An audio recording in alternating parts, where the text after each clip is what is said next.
My first one is not that hot, but it's kind of a hot take. I think we'll see the first hint that Biden is not going to run in 2024. And it might not be a very overt. It might not be a press conference. It might not be that. It might be more like Kamala in Iowa a little bit more than the vice president usually is. She might be the face of certain ceremonial things, 9/11 events, stuff like that, that the president usually does. I wonder if Kamala does more of that stuff and Biden stays in the background. So my first take is we'll get the first hint that Biden's not going to run in 2024.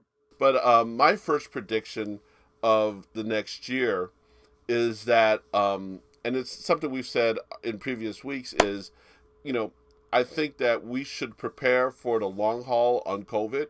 I think we should expect that we should be using mitigation measures, wearing masks, and taking all these precautions well into the end of second quarter, if not the third quarter. And if we're paying attention to what's going on with the vaccines and the rollouts, granted, the Biden team may correct them, but it's not going fast. You know, Lori Lightfoot put out a post today where she said, if we continue to get vaccinations at the rate we're getting them now, it'll take us 71 weeks to get everybody in Chicago.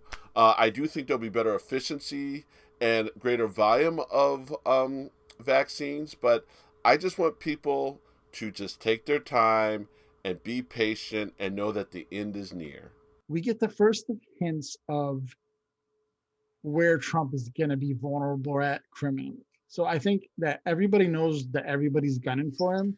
And I don't know if he goes down in the next calendar year, but I think we're going to get the first hints of where it's going to come from. Is it the Texas stuff in the Southern District of New York?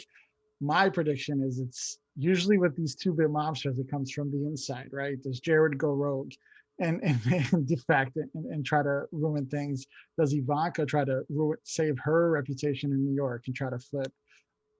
Usually comes from the inner circle. So who's going to be the one? I think we'll get the first hint of where Trump's most vulnerable at. And is it Pence? Is it Kushner? Is it Ivanka? Is it Rudy? I think we'll get that in the next calendar year. Well, you know what's funny is I'm gonna basically give you one of my second points. I'm not doing them in order, which is related to that. It's related to what you said, but it's a different take. I'm thinking that Trump might not do the preemptive pardons that we think he's going to do for one reason. Those preemptive pardons on the federal level may open him up to exposure on the state level.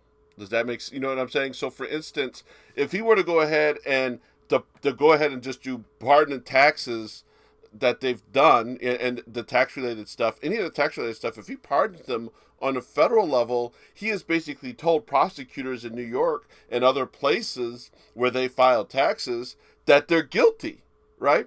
So I do wonder if some of these preemptive pardons that people think will happen might not happen because they will put him in political jeopardy, or since Rudy Giuliani and Trump's legal team is not that good, I will say this: if he does preemptive pardons, those preemptive pardons will put him into legal jeopardy.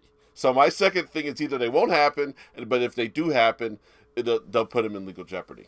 My third one, it's not politics related, but a little bit. I think that a lot of people think this Twitter, Facebook, Google thing started with Trump in Section 230 because he was upset.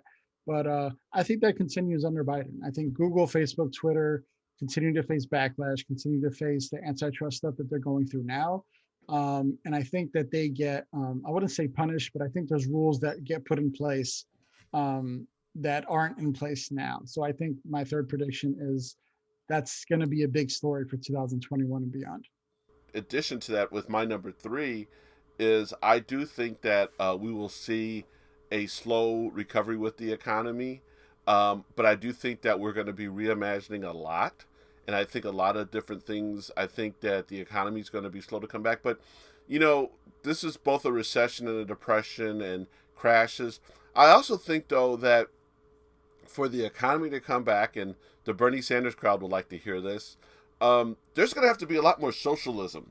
Not necessarily, you know, socialism as Bernie Sanders crowd wants. I mean, they do want some services, but realistically, whether it's stimulus payments, bailing out businesses, we're going to have to rebuild this country. We're going to have to rethink and reimagine a lot of different things. And I do think that, the Republicans are going to bring it up, but the debt and the deficit, that discussion needs to go away until we make people whole, because the easiest way to fix the debt and deficit is to get everybody working, get everybody paying taxes, get more tax producing bodies out there, and then you could go ahead and worry about that. So I do think that the economy will come back, but it's going to be maybe the people who the politicians and the policymakers, and especially business people, will not be calling it socialism.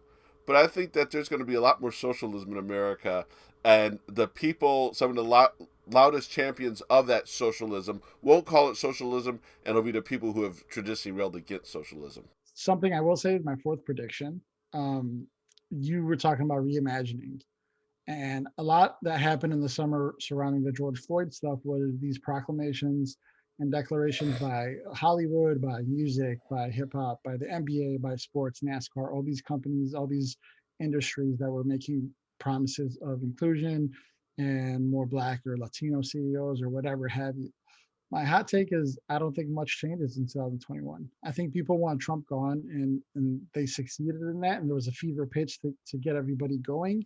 And I think you'll see a lot of programs. I know Ava DuVernay this week launched a program for Hollywood to help inclusion and stuff like that. And I know their Oscars are changing a lot of things, but I think overall, I think it was a lot of in the moment social pressure to do it. And I think slowly that kind of, I think people want to be outside and they want to celebrate. And I think the pressure goes down a little bit. And I think these companies end up not doing much. Well, I think my fourth prediction is that uh,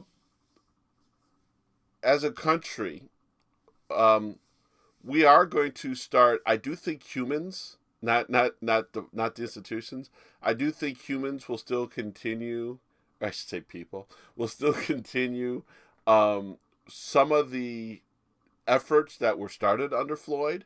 I would like to see. I do think that you're going to see communities, smaller communities, reinvest in working on both diversity and anti-racism, and I do both work. But unfortunately, most people don't realize there's a difference between diversity and inclusion and anti-racism work. But I do think you're going to see more institutions, especially educational, working in that regard. I think you'll also see communities, small municipalities, working on that issue, because right now I do think that the George Floyd issue exposed a lot of wounds, and I do think that the people, not necessarily corporations, but their people really do want to see some change. And I do think that one of the things I've known with younger generations, you're gonna see some folks that are really out there trying to make a difference, even in the world of politics.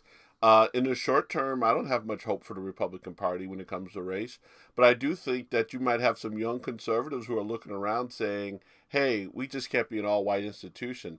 So I do think that you will see some building blocks, not the efforts that a lot of people think will happen overnight, but I do think you'll see some of the building blocks. So that was my number four. My fifth one, I had a little fun with it.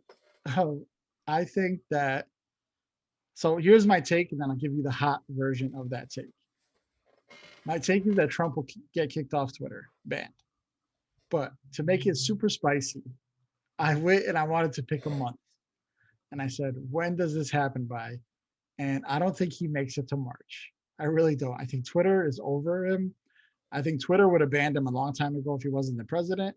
And so I don't think he makes it to March. I don't think he makes it through Black History Month without getting the ban from Twitter. And I'm hoping for that. But that's my hot take. Well, I don't disagree. And he'll, I do think he'll get kicked off. I also think that Parler will probably not have much of a life after Trump's out of office. So I think we could. But my fifth is, I won't say harder, but it is definitely something that we need to be considered. We're going to be welcomed back into the world stage, okay? And now what I do think will be kind of funny, and it ties with Trump.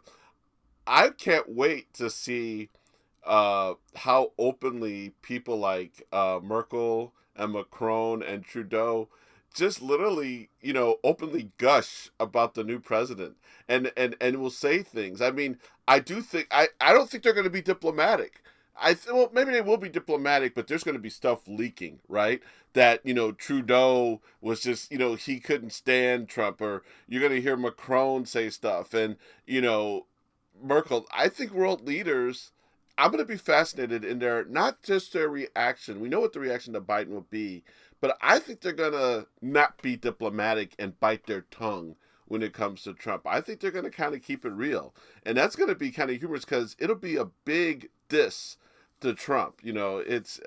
I do think that the world leaders are going to keep it real and really, gush over the two new incoming people and totally diss Trump. So I think that will be something to watch.